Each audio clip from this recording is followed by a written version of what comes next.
사실 그 송도에서 이전에 2번 정도 요청을 해주셨었는데 제가 개인적인 사정으로 계속 거절을 하다가 3번에 구애를 해주셔가지고 제가 거절을 못하겠더라고요. 그래서 근데 생각보다 가까워가지고 50분 만에 왔어요. 그래서 앞으로는 좀 자주 더 올 수 있었으면 좋겠습니다. 오늘 만나뵈서 너무 반갑고요. 저는 현재 그 네이버 클로바에 소속되어 있는 강재욱이라고 합니다. 동시에 그 구글의 구글 데벨로퍼 엑스퍼트 머신러닝으로 이제 활동을 하고 있습니다. 그래서 오늘의 여러분들께 드릴 이야기는 AI를 개발하는 데 있어서 가장 크리티컬한 포인트가 될 수 있는 레이블 노이즈 이야기입니다. 즉, 더 간단하게 얘기하면 데이터 품질에 관한 이야기입니다. 현재 그 많은 AI 프로젝트들이 여러 회사에서 진행되고 있습니다. 그리고 혹은 또 이제 동아리나 커뮤니티에서 작은 단위로도 진행되고 있는데요. 그런 이제 AI 프로젝트 중에 데이터는 이렇게 관리해야겠다. 데이터 품질을 이렇게 올려야겠다. 이런 데이터 전략을 가지고 진행되는 프로젝트는 많지 않아요. 그게 왜 그런지 제가 좀 곰곰이 생각해 보니까 그런 것들이 실제로 많이 공개도 안 돼 있거든요. 근데 그게 왜 그런가 하고 제가 생각해 보니까 그게 이제 실제로 회사나 팀의 경쟁력이 그런 것에서 오는 게 아닌가 그런 생각이 들었습니다. 모델이나 그런 것들은 오픈소스로 굉장히 많이 공개가 되어 있잖아요. 하지만 데이터셋 그리고 데이터를 관리한 노하 같은 거를 공유해 놓은 그런 웹사이트나 그런 건 많지 않아요. 하지만 오늘은 제가 회사의 허락을 받고 저희 그 클로바 챔프팀에서 가지고 있는 데이터 전략 하나를 여러분께 공개를 하기 위해서 오늘 이야기를 가져왔고요. 그럼 한번 시작해보도록 하겠습니다. 오늘 세션은 굉장히 쉬워요. 이야기 형식이고 코드는 한 줄도 안 들어가 있습니다. 그래서 그 소설을 읽어주는 그런 느낌으로 진행할 테니까 재밌게 그냥 들어주셨으면 좋겠습니다. 혹시 제가 오늘 발표를 진행하기 전에 청중의 어떤 구성인지 좀 알고 싶은데요. 혹시 이 중에 학생이신 분들 계실까요? 학생. 네, 학생 한 3분의 1 정도. 현업 개발자이신 분. AI 관련 종사자이신 분 계실까요? 네, 알겠습니다. 마음 편하게 질문 들어가 있습니다. 네, 레이블 노이즈란 무엇인가에 대해서 한번 생각을 해보겠습니다. 네, 우리 데이터셋에 이제 셀리가 있습니다. 셀리는 라인 프렌즈의 캐릭터입니다. 귀여운 캐릭터죠. 병아리 캐릭터인데 우리의 데이터셋에 셀리가 이렇게 있어요. 여기서 잘못 달린 레이블은 무엇일까요? 여러분 눈으로 보고 알 수 있으실까요? 네, 웃으신 분도 계실 텐데요. 근데 여러분들은 다음번에 눈으로 보고 알 수 있죠. 밑에 세 캐릭터는 셀리가 아닙니다. 그죠? 그래서 저는 이렇게 정의를 했어요. 레이블 노이즈란 무엇인가? 레이블 노이즈란 같은 범주의 데이터를 잘못 설명하는 의도되지 않은 미스레이블입니다. 잘못 레이블링한 거다 라고 정의를 했습니다. 그리고 그런 노이즈들은 세상 모든 곳에 존재합니다. 여러분들이 열심히 공을 들여서 만든 데이터 안에도 존재할지도 모르고 여러분들이 웹에서 그냥 긁어나온 데이터셋에는 무조건 존재하고요. 그렇듯이 이런 레이블 노이즈는 항상 어디든지 존재합니다. 그럼 이게 왜 문제가 될까요?를 한번 생각을 해봐야 될 것 같아요. 네, 다음 그림 한번 보겠습니다. 자꾸 그냥 막 넘어가는데요. 네, 한번 이 그림을 보겠습니다. 우리가 셀리를 탐지하는 딥러닝 모델을 한번 학습해야 된다고 한번 가정을 해볼게요. 데이터셋이 굉장히 클린한 경우에는 우리는 셀리를 잡아내기 위해서 셀리의 뚜렷한 특징들만을 잡아내면 돼요.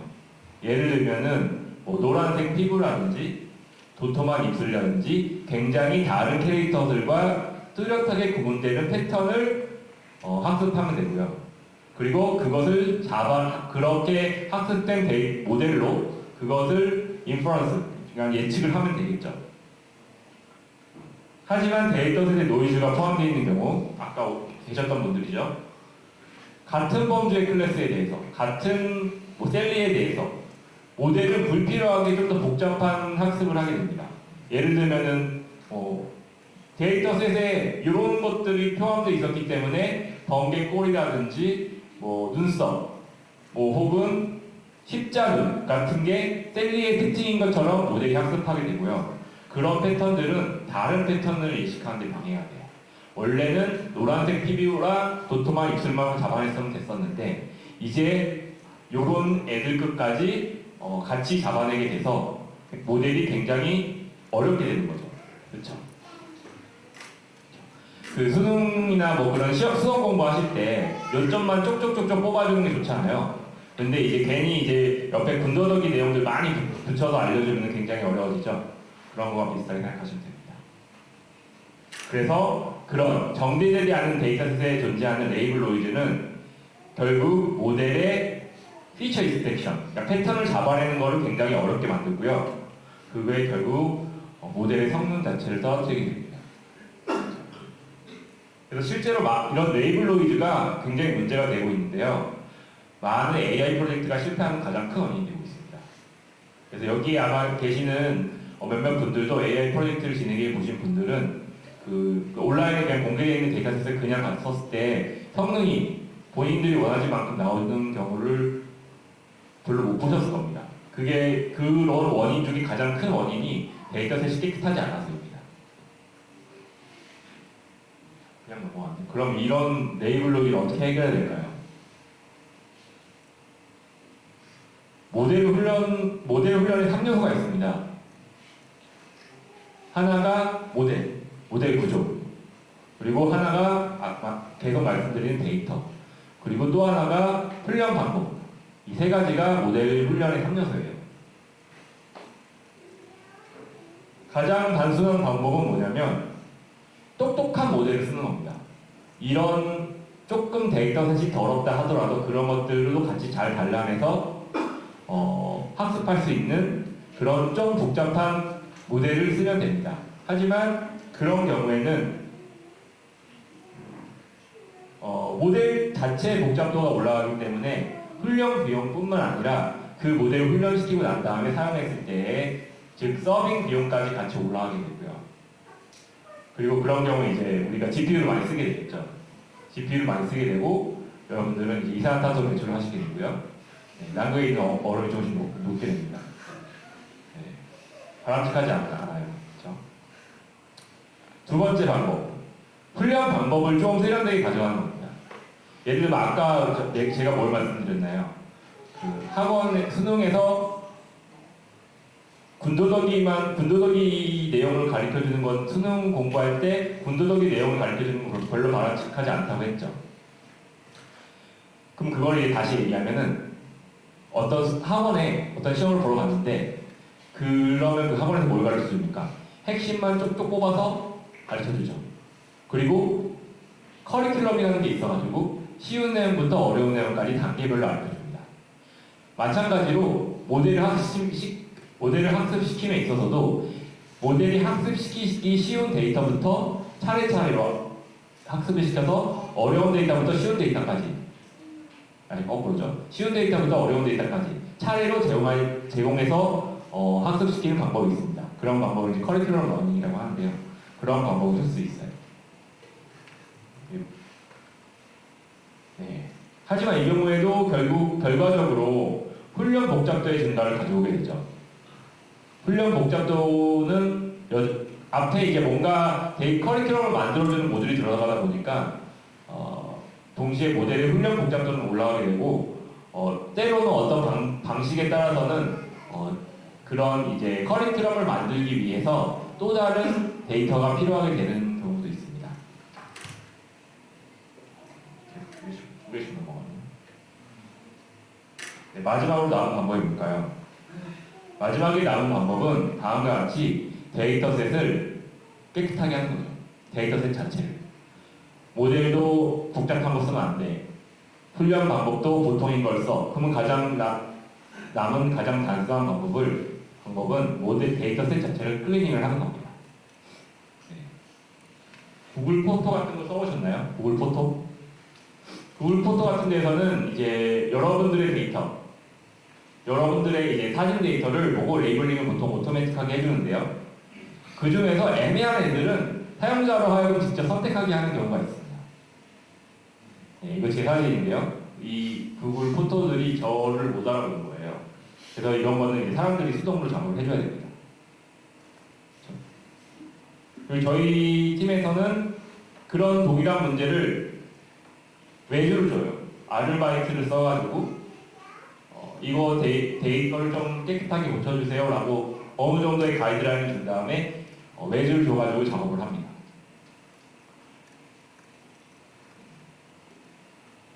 최근에는 어떤 방법이 있냐면 액티브 러닝이라는 방법이 있어요. 이 액티브 러닝이라는 방법은 이런 방식으로 돌아가는데요.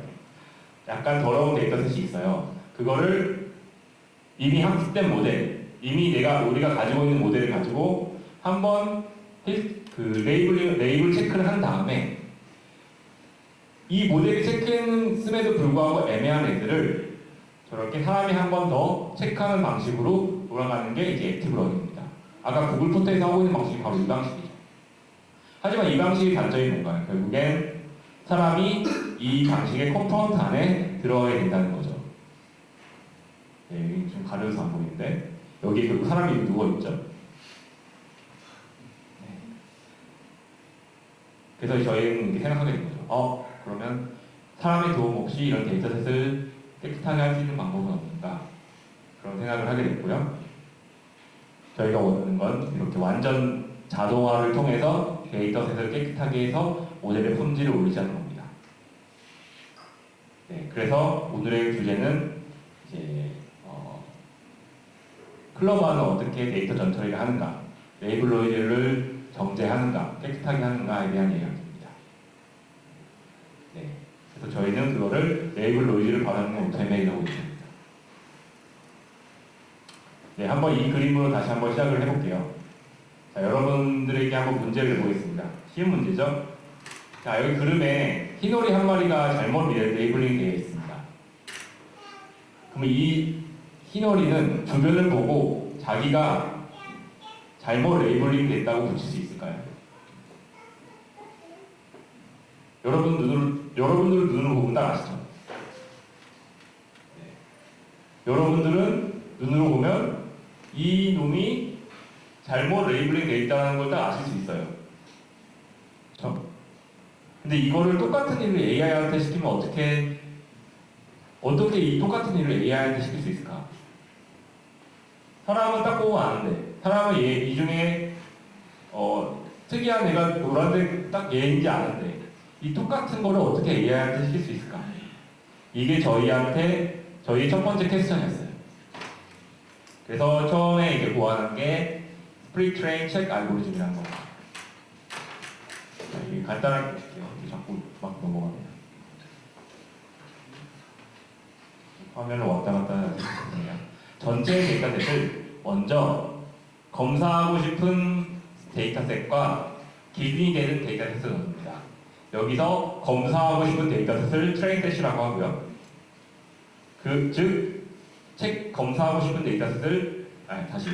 검사하고 싶은 데이터셋을 베리데이션 셋이라고 하고요. 그리고 검사를 위한 기준이 되는 데이터셋을 트레이닝 셋이라고 하겠습니다. 그래서 전체 데이터셋에서 먼저 트레이닝 셋을 이미 체커라는 모델에 놓고 훈련을 시킵니다. 즉 주변을 보는 거죠. 주변을 보고 지금 이 데이터셋은 대략 이런 특징을 가진다 라고 어떠한 모델을 놓고 학습을 시키고요. 그 다음에 아까 분리해 두었던 베리데이션 모델을 그 훈련된 모델에 집어넣어서 그 데이터들이 어떤 레이블을 가진지 체킹을 해요. 그렇죠?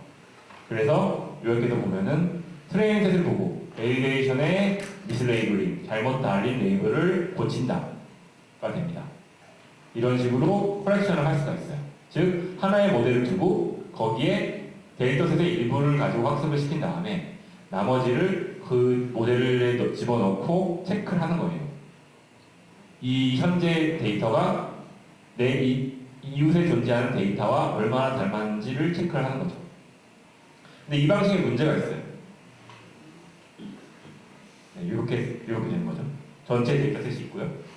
그거를 트레인 셋과 베린 셋, 즉 검사 대상과 검사 대상이 아닌 셋으로 스플릿한 다음에 검사 대상이 아닌 셋으로 모델을 훈련시킨 다음에 그걸 가지고 얘네들을 채팅을 한 겁니다.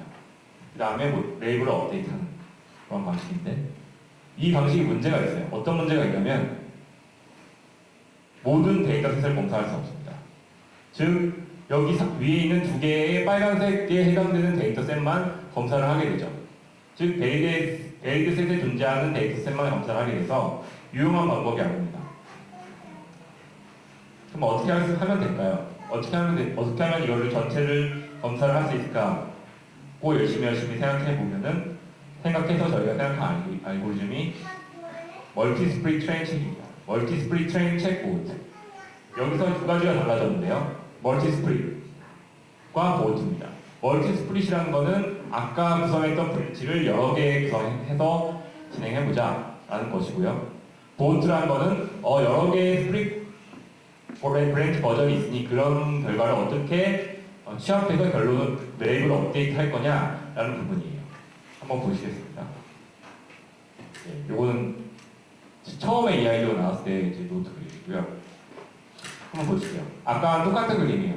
전체 데이터셋이 있습니다.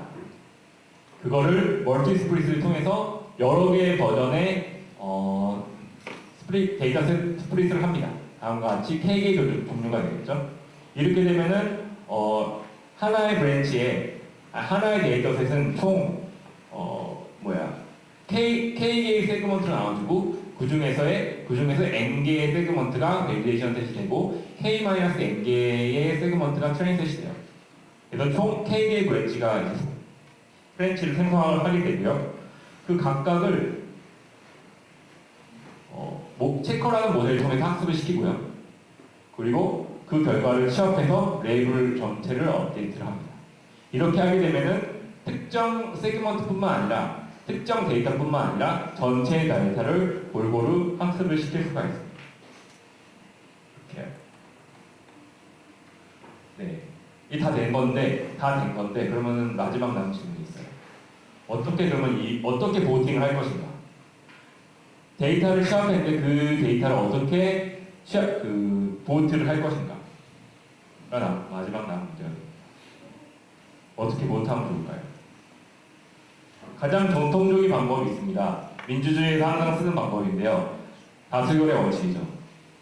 하나의 데이터를 집어넣고요. 여러 개의 체커들이 그거에 대해서 체킹을 해요. 그러면 그 체커들의 다수결을 통해 가지고 이 레이블이 어느 레이블인지를 확인하는 겁니다. 가장 간단하죠. 하지만 이제 여러분들이 그 머신러닝 학습을 한 번이라도 시켜보신 분은 아실 텐데 이 모델, 즉 머신러닝 모델의 결과물은 흰오리야, 노랑오리야라는 그런 이제 컨텍스트가 담긴 그런 결과물이 아니고 실제적으로 그 값은 출력값은 확률값으로 나타나게 돼요.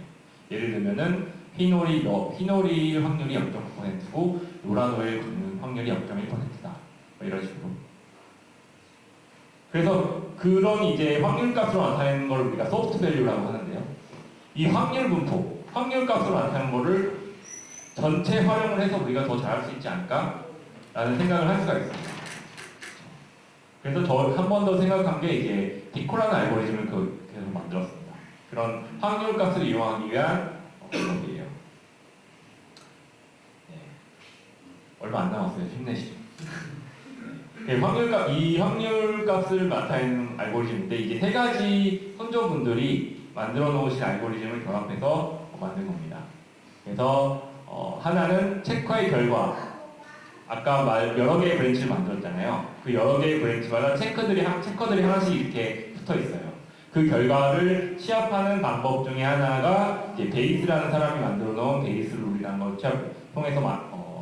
통해서 이제 결합을 했고요. 확률값을 결합을 했고요.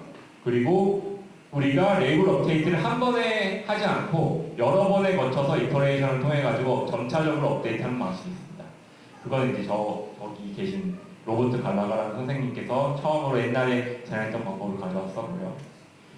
우리가 이제 그 레이블 업데이트 이력을 계속해서 과거의 레이블 업데이트 이력을 계속해서 추적을 해가지고 업데이트를 해야 돼요.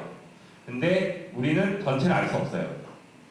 우리 과거의 이력을 전부 저장하고 있을 수 없어요. 너무 메모리 버든이 커지니까. 그러면 이걸 어떻게 간략하게 모델링을 할 것인가를 고민하는 와중에 사용했던 툴이 이제 히든 마코브 모델이라는 걸 가져와가지고 모델링을 했습니다. 그래서 이 선조분들이 지혜를 다 빌려주셔가지고 피코라는 알고리즘을 만들게 됐습니다. 그래서 한번 볼게요. 아까 스플릿을 한 다음에 K개의 체커들이 훈련된 체커들이 존재하고 있다는 가정하에서 시작하겠습니다. 우리는 K개의 훈련된 체커를 가지고 있고요. 그 다음에 큐라운 데이터를 거기에 집어넣으면 큐라운 데이터와 관련되어 있는 체커들이 이제 워킹을 해가지고 결과값을 뱉어요. 그리고 그 결과값을 곱셈을 통해 가지고 하나의 결과값으로 만듭니다. 그 다음에 아까 말씀드린 마코브라는 사람이 만들어 놓은 히든 마코브 체인을 통해 가지고 이전 네이버 업데이트 이력을 가져오고요. 그걸 통해서 곱셈을 통해 가지고 확률을 또 결합한 다음에 그 중에서 가장 확률이 높은 값으로 레이블 업데이트를 시키고요. 그 과정을 계속 반복합니다.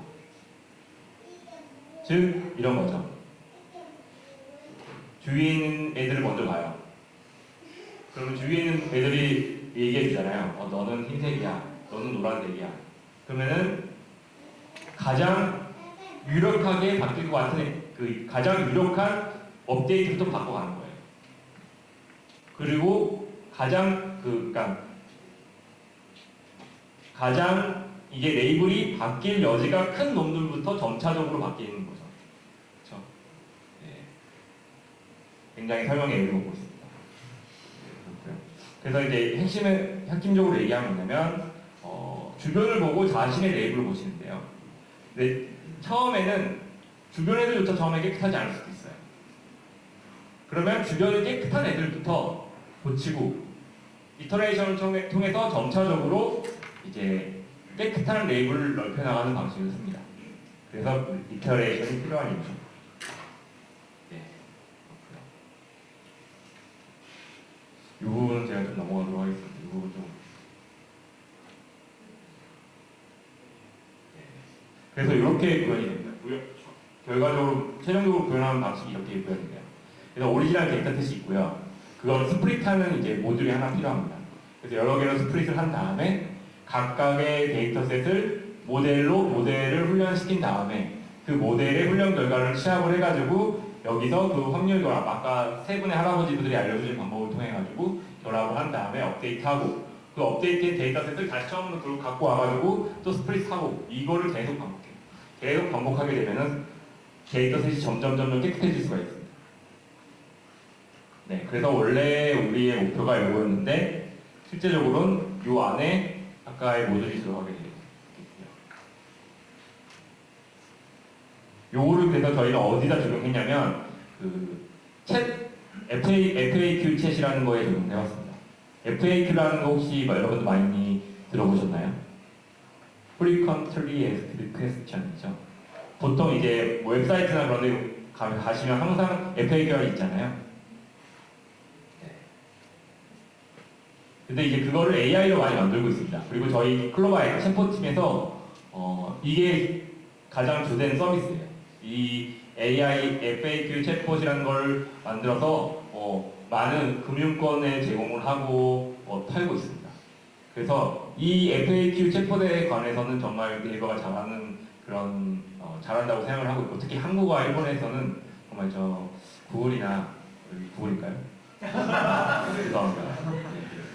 세계에서 제일 잘한다고 생각을 하고 있거든요. 이런 말 하면 안 되죠.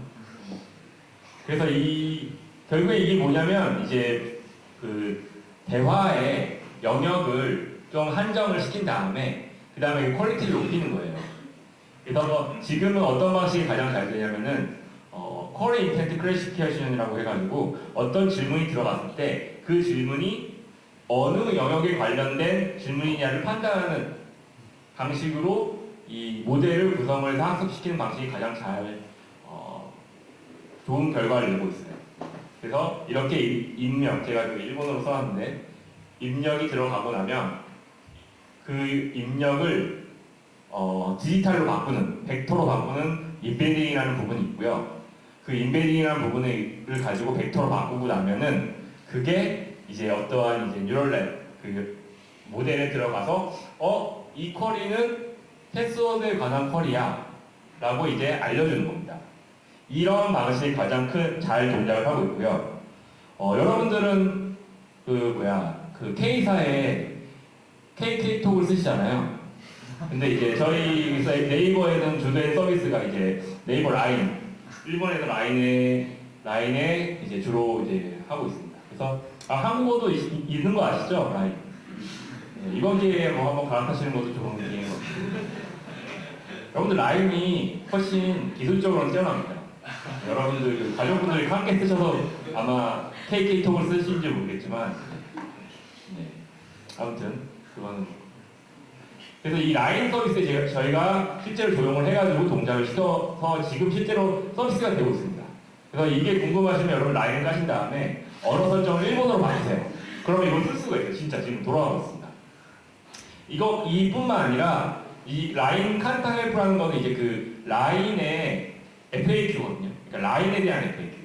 라인에서 라인 페인 어떻게 쓰나요? 라인 뭐는 어떻게 하나요? 하고 부를 때 이걸 가서 쓰는데 라인에서 굉장히 많은 서비스를 하고 있어요. 예를 들면은 라인 코인 같은 것도 얼마 전에 만들었죠. 그런 FAQ 따로 있고 라인 페이가 아니죠. 라인 증권, 라인에서 증권도 하거든요. 일본에는 그런 것도 할 수 있고 엄청 많은데 그런 굉장히 많은 도메인에 적용을 하고 있습니다. 그래서 다시 얘기로 돌아오면 라인 홍보를 너무 많이 했는데 전체 데이터셋이 대략 9만 개 정도 됩니다. 그리고 그 9만 개가 10개, 1000개의 캐러고리로 나눠져 있어요. 그리고 그 안에는 어떤 특징을 가지고 있냐면 그 1000개의 캐러고리가 다 같은 크기를 가지고 있지 않습니다. 어떤 캐러고리는 굉장히 크고요. 굉장히 많은 내용을 포함하고 있고요. 어떤 캐러고리는 굉장히 작은 내용을 포함하고 있어요. 근데 그런 것들이 모델에 학습시키는데 좀 문제가 되거든요. 그런 이제 임밸런스 클래스 문제가 있고, 그리고 어떤 쿼리, 어떤 질문은 두 개의 영역에 동시에 속해 있어요. 그럴 수 있죠. 그런 것들이 또 문제가 돼요. 모델을 학습시키는데 문제가 되고요. 그리고 몇몇 관련하는 쿼리들이 같이 포함되어 있을 수가 있습니다. 그런 문제들이 있었습니다. 초반에. 그래서 이 데이터셋을 아까 소개시켜드린 그 레이블 로이진, 클로바가 레이블 로이진을 제거하는 알고리즘에 넣어가지고 봤더니 성능이 많이 개선됐다. 제가 그 장표여가지고 제가 숫자를 실제로 가져오진 않았는데 이게 대략 70% 정도 돼요. 70% 성능을 가지고 있고 그것보다 대략 3% 정도 3점 정도 올랐다. 근데 3점이라고 하면 굉장히 한 문제 정도 더 맞은 것처럼 느껴지잖아요. 대단한 겁니다. 3점 오른 거는 대단한 겁니다. 감이 안 오시죠? 네, 알겠습니다. 3점을 올렸고 실제적으로는 이 이후에 계속 개량이 돼가지고 5점 정도까지 성능이 개선이 되었습니다. 더 주목해서 보셔야 될 점은 이제 뭐냐면 이게 원래 아무것도 안 하는 데이터셋에 70점 정도 되거든요. 근데 이걸 사람이 보고 고칠 수가 있잖아요. 아까 그 아르바이트를 써가지고 고쳤다고 했잖아요. 걔네들로 해서 고쳤더니 겨우 1%밖에 안 올랐어. 근데 이번에 이제 저렇게 만드신 데이터셋을 가지고 했더니 3%가 올랐더라. 물론 GPU 자원을 엄청 많이 썼겠죠. 네, 그렇습니다. 근데 이게 굉장히 좀 되게 그 이야기처럼 이렇게 흘러와서 굉장히 아름답게 되게 독려되는 것처럼 보이지만 실제로 그렇지 않습니다. 이게 굉장히 많은 난관들이 있어요. 제가 이렇게 표현했다고 말씀드렸잖아요. 디테일을 보시면 이렇게 표현이 있어요. 기본적으로 스칼라라는 언어를 사용하고 있어요. 스칼라가 분산 처리를 할 수 있는 스파이라는 프레임워크와 굉장히 밀접하게 연관이 되어 있는 언어이기 때문에 사용을 하고 있고요. 그리고 GPU 클러스터가 있고 이제 텐서플로우 안에 쓰고 있고요. 네, 구글의 텐서플로우를 쓰고 있습니다. 구글의 텐서플로우를 쓰고 있고 네, 이렇게 표현이 됐는데 문제가 많이 발생했죠. 네, 이렇게 다 어떤 문제가 있었냐? 일단 GPU 리소스의 사용 이슈가 있습니다. 아까처럼 이제 여러 개의 브랜치를 구성했다고 하는데 이게 어느 정도 됐을 것 같아요? 브랜치의 개수가 어느 정도 됐을 것 같아요? 88개를 써야 돼요. 88개의 GPU를 동시에 써야 됩니다. 네. 한두 개 써갖고는 안 된다. 88개를 써야 된다. 그리고 아까 이제 그 이터레이션을 본다고 하셨잖아요. 그럼 첫 번째 결과값을 저장을 하고 있어야 돼요. 확률값들을.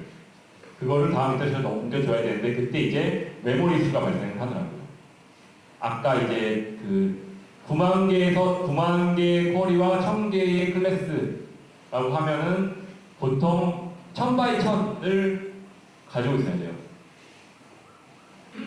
9만 by 1000과 1000 by 1000을 동시에 갖고 있어야 되는데 굉장히 이제 메모리 이슈가 될 수가 있고요.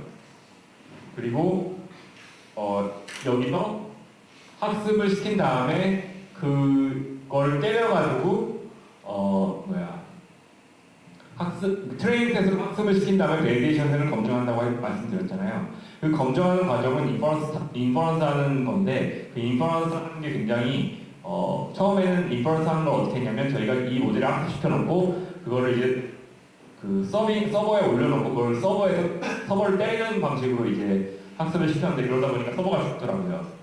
그래서 이걸 다 이제 로컬로 내려가지고 해결하는 방식으로 했습니다. 그래서 현재로는 이렇게 구성이 있고요. 여전히 그 GPU 8개 쓰는 문제는 해결을 못했고요. 요거는 아직까지 욕을 많이 먹고 있습니다. 그래서 이런 느낌이에요. 이번에 데이터셋 새로 들어왔어요. 피코 한번 태워주세요. 그러면 전체 메일로 자 지금부터 피코 돌리겠습니다. 여러분은 주의하세요. 여러분 메일 보내고 돌립니다. 네. 그러면 이제 욕을 먹는 거죠. 언제 끝나요? 이틀 뒤에 끝납니다. 네, 그래서 이제 그런 욕을 들먹기 위한 개선이 필요합니다. 가장 먼저는 이 모든 데이터셋에 항상 개선 효과가 있는 거 아니거든요. 이미 굉장히 깨끗한 데이터셋에는 효과가 많이 없을 수가 있잖아요. 그런 것들 좀 미리 알 수 없을까? 미리 알 수 없어서 미리 알아서 이거를 돌릴 것인지 말릴 것인지를 미리 결정할 수 있었으면 좋겠다. 그런 얘기가 나오고 있고 어떤 데이터셋은 지금 소개드린 데이터셋은 9만 개 정도 됐기 때문에 충분한 데이터셋 양을 가지고 있는데 그 데이터가 굉장히 빈약한 경우가 있어요. 챗봇 데이터라고 이제 보니까 각각의 카테고리에 대해서 그 쿼리가 한 5개씩밖에 없어요. 심지어 어떤 카테고리는 문장이 하나밖에 없어. 이런 경우는 충분하게 풍부한 표현을 할 수가 없습니다. 근데 이제 그런 데이터셋들이 굉장히 많고 그러면 그런 것들을 어떻게 해결할 수 있을까라고 고민을 해보니 이제 문장을 생성하는 그런 이제 또 기술이 있습니다. 인공지능 쪽에. 그래서 그런 방법을 통해서 그런 프로젝트를 하시는 분들이 또 여기 계시거든요. 그래서 그런 분들과 같이 협업을 해가지고 생성을 해서 데이터를 채우는 것들을 좀 고민을 하고 있고요. 그리고 현재는 그 아까 보여드린 세 분의 할아버지 방식만을 가지고 이제 결합을 했는데 다양한 혼조분들의 지혜를 모아서 성능을 개선해 볼 수 있으면 좋겠습니다. 그래서 이제 굉장히 복잡하고 많은 얘기를 했지만 이렇게 한 슬라이드로 오늘의 내용을 정리하면 결과적으로 제가 드리고 싶은 메시지는 제가 한 일을 오늘 되게 주구장창 복잡하게 얘기했는데 사실 그럼 다 모르셔도 되고요. AI 프로젝트 할 때 데이터 품질에 대한 전략을 반드시 같이 가져가야 된다. 내가 웹에서 오픈소스에서 가져다준 데이터를 믿으면 안 된다. 그대로 믿으면 안 된다. 이걸 한번 체크를 해야 된다. 그리고 그 체크하는 방법이 자동화가 될 수 있으면 굉장히 경쟁력이다. 근데 우리 팀은 그걸 잘 하고 있다고 생각한다는 거고요. 이거는 이제 그때 팀장님이 안 잘리셔가지고 저희 데이터셋은 사실 저희가 이제 그 NLP, 그 챗봇 쪽에만 이제 적용을 했지만 여러분들이 이제 주로 많이 접하시는 이미지 클래시피케이션이나 그런 부분에도 충분히 적용이 가능한 것이라서 앞으로 그런 것들은 적용을 해보려고 생각을 하고 있습니다. 데이터를 클리닝하는 데 있어서 사람을 해방시키고자 노력을 하고 있습니다. 감사합니다.